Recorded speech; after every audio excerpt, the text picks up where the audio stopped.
Nosotros volvemos al living de los primeros porque nos acompaña la doctora Cecilia Caminos. La doctora Caminos es abogada y es especialista en Derecho Previsional y queremos conversar con ella sobre una cuestión que está legislada, figura en la normativa, en el derecho vigente argentino, pero respecto de la cual muchas veces hay verdaderas nebulosas, o cuando ocurren los desenlaces con los fallecimientos de un ser querido, muchas veces, si no se llega con el conocimiento anterior a la cuestión, se torna hasta doloroso tener que indagar sobre los derechos de aquellos que sobreviven, ¿no?, a las personas que han fallecido. Hablamos concretamente del derecho a cobrar una pensión derivada del fallecimiento de un jubilado, ¿no? Y Cecilia, muy buen día y muchas gracias por acompañarnos, es quien justamente nos va a esclarecer sobre los alcances de este derecho. De nuevo, buen día, ¿cómo estás? Buen día, Álvaro, gusto en conocerte. Muchas gracias, muy buenos igualmente. días a todo el equipo y a toda la audiencia. Espero que mi exposición sea de gran ayuda, porque lo que se viene a hacer es un servicio a una situación que se nos presenta diariamente en la consultora y muchas veces la gente no sabe que tiene derecho a, y por ahí pasa un tiempo desde el fallecimiento de ya sea el esposo o el padre, recién llegan a hacer la consulta. ¿Quiénes son los derechohabientes de una pensión derivada por fallecimiento de un jubilado? Está legislado por la ley madre del derecho previsional, que es la 24241, en su artículo 53. Los voy a ir numerando y voy a hacer hincapié en dos situaciones específicas, que es lo que a nosotros nos interesa informar, ahondar un poquito en los datos. Bueno, quien principalmente tiene derecho a una pensión es la esposa o esposo, el cónyuge sería. Bien. ¿Qué es lo que necesita para poder acceder a la prestación? Necesita contar con un acta de matrimonio y obtenerla en el registro con posterioridad a la fecha de fallecimiento, porque puede surgir de ahí que estén o no divorciados. Así Correcto. que por eso tiene esa exigencia de que sea posterior a la fecha de fallecimiento. Y aquí lo único que haría hincapié en cuanto al derecho del cónyuge o de la cónyuge, que por el solo hecho de estar casados ya le da derecho a la prestación, es la identidad de domicilio. Muchas veces una persona cuando se casa mantiene el domicilio original de sus padres, y esto al momento de realizar el trámite previsional hay que aclararlo. Cuando es poco tiempo desde el fallecimiento se lo hace por una nota, pero si no, el ANSES comienza a indagar porque puede surgir de que hayan estado separados. Después también quien tiene derecho a la prestación son los hijos solteros menores de 18 años, solo por ser hijos. Bien. O hijas viudas menores de 18 años que no perciban ninguna prestación. En estos dos casos no habría nada para aclarar, porque el hecho de ser menores de edad y estar y presentar la partida de nacimiento, con eso acreditan su derecho. Y de ahí pasamos a el derecho de la conviviente o el conviviente. La convivencia es una situación de hecho. Correcto. Y el ANSES exige 5 años de convivencia inmediata anterior a la fecha de fallecimiento del causante, si no hay hijos en común de la pareja. Ese tiempo se acorta a 2 años si existieran hijos en común. Pero el hecho de que haya un hijo o hija en común no es suficiente para demostrar el derecho. Tiene que haber convivencia. tiene que haber una convivencia real, pero muchas veces sí la hay. ¿Qué es lo que sucede? No hay pruebas.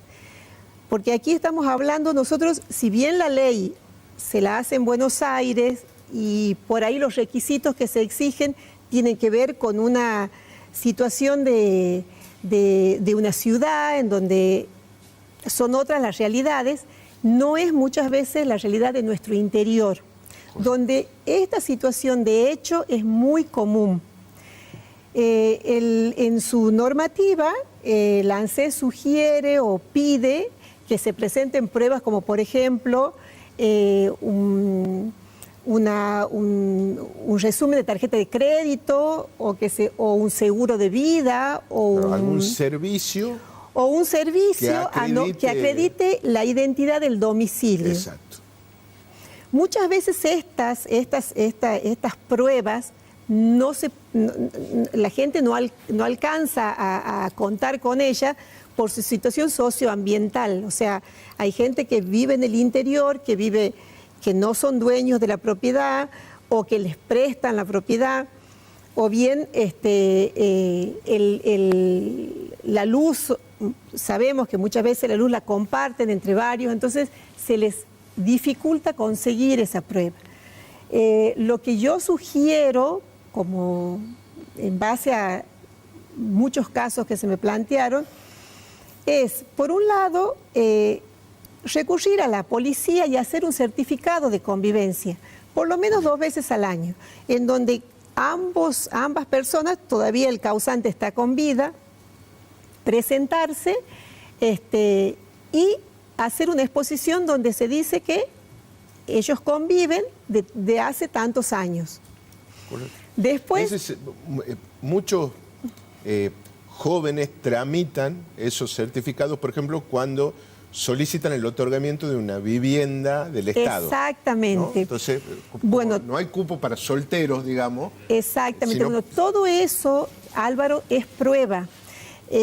También se sugiere muchas veces a la gente qué es lo que expresa. Ay, esos papeles los he tirado o pensé que no servían.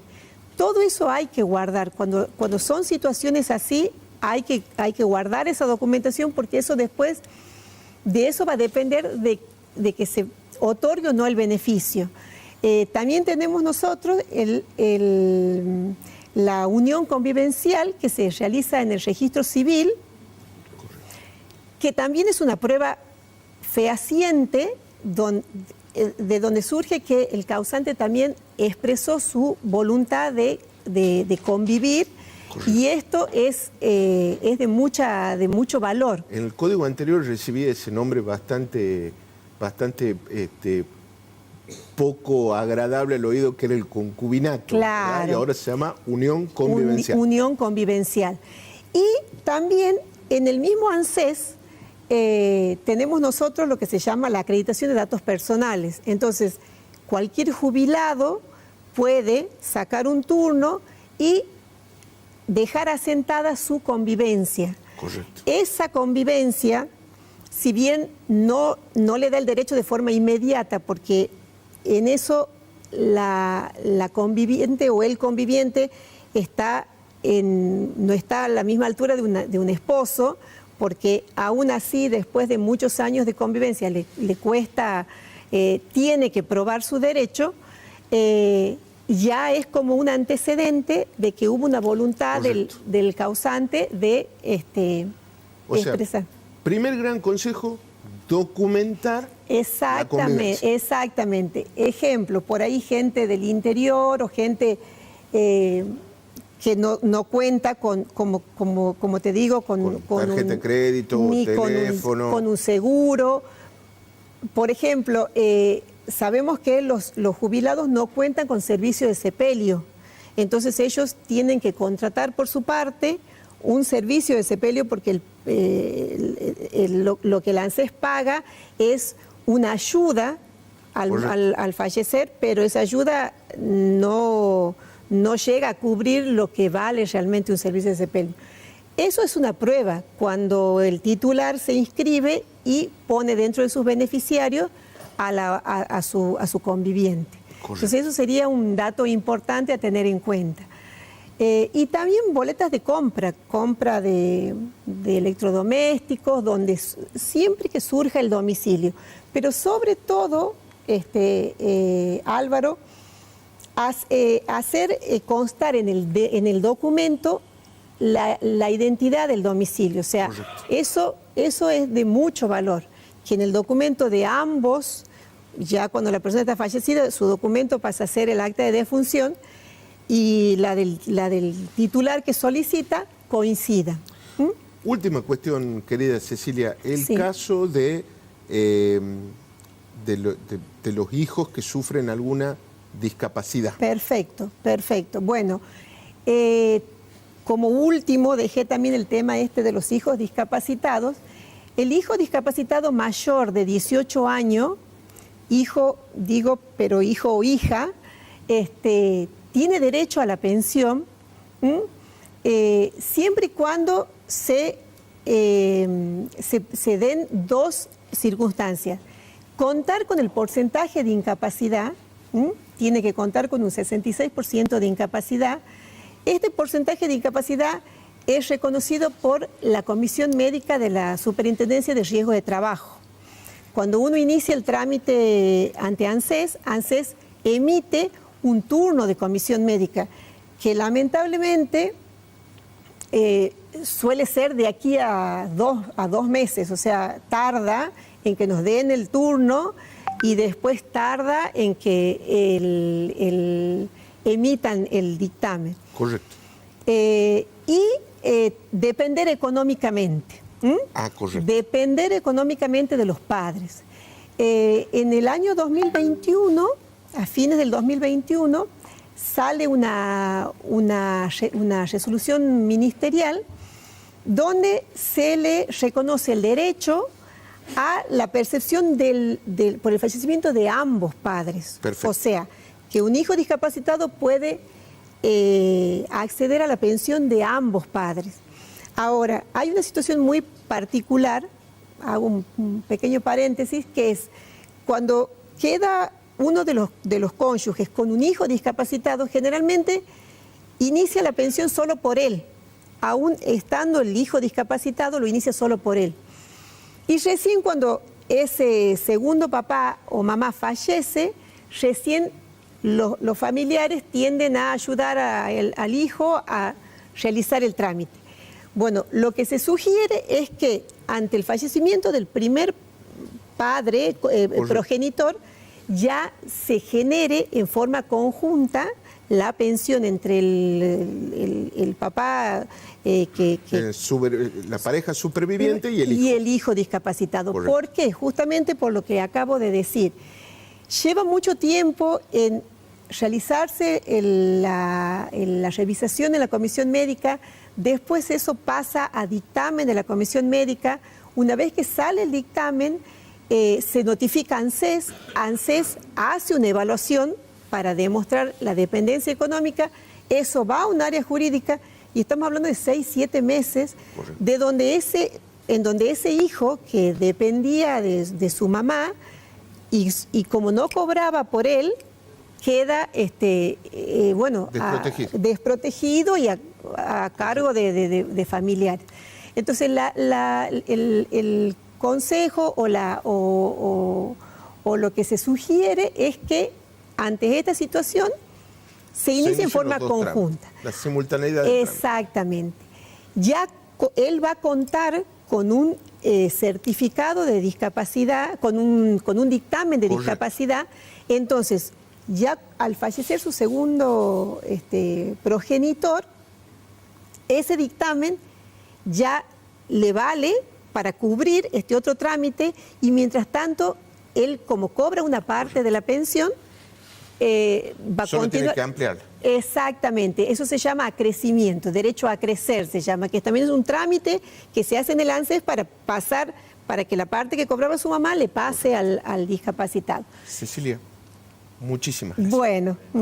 Muchísimas gracias. Ahora vamos a tener el consejo de Cecilia regularmente los miércoles, digamos, en el living de los primeros. Así que invitamos a nuestros televidentes que dudas, consultas y demás sobre derecho previsional nos lo hagan llegar, digamos, para que podamos volcarlo justamente en la experticia de Cecilia Caminos.